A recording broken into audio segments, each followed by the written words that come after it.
Okay, so let's say we're still doing the same sort of thing. We are going to be looking for factors. So let's say we have something like x squared. Let's make it 2x squared minus 16x equals 0.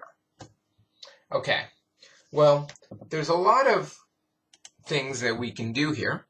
For example, I notice there's a 2 here and a 16 here. So if I want to sort of use the distributive law in the other direction, or factor, or find factors of this, well, there's a common factor in both of these terms.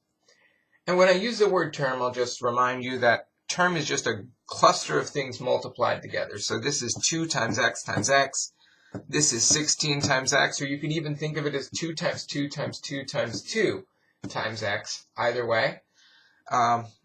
Well, there's certainly a bunch of 2's here. There's 4 of them. There's a 2 here. So what I could do is I could do this.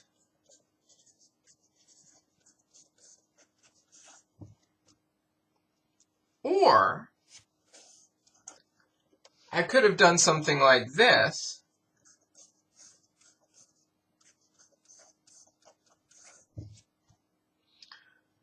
So in this case, I notice that there's a 2 in both of these. And in this case, I notice there's an x in both of these.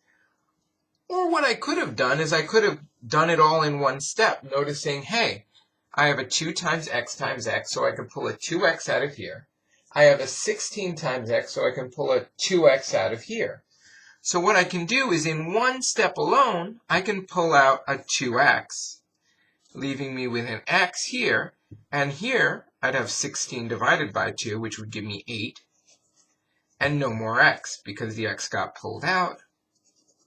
Or you could just think of it as 16x divided by 2x, which is really what's going on whenever we're pulling out.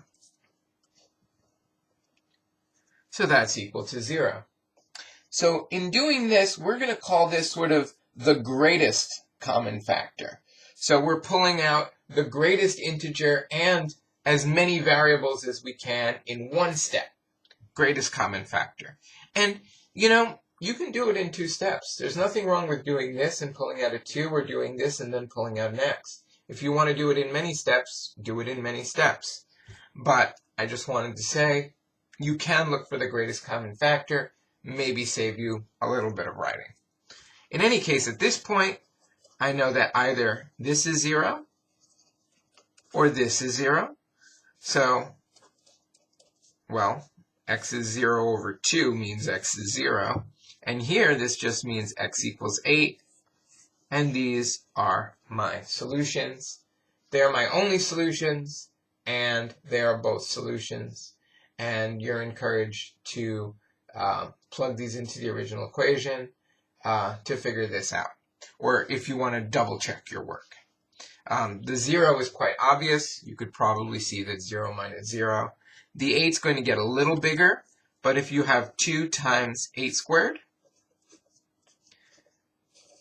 minus 16 times 8, well, 16 is 8 times 2, so both of these is going to be 2 times 8 squared.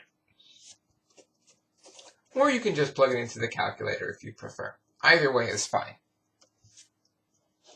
And that completes this problem.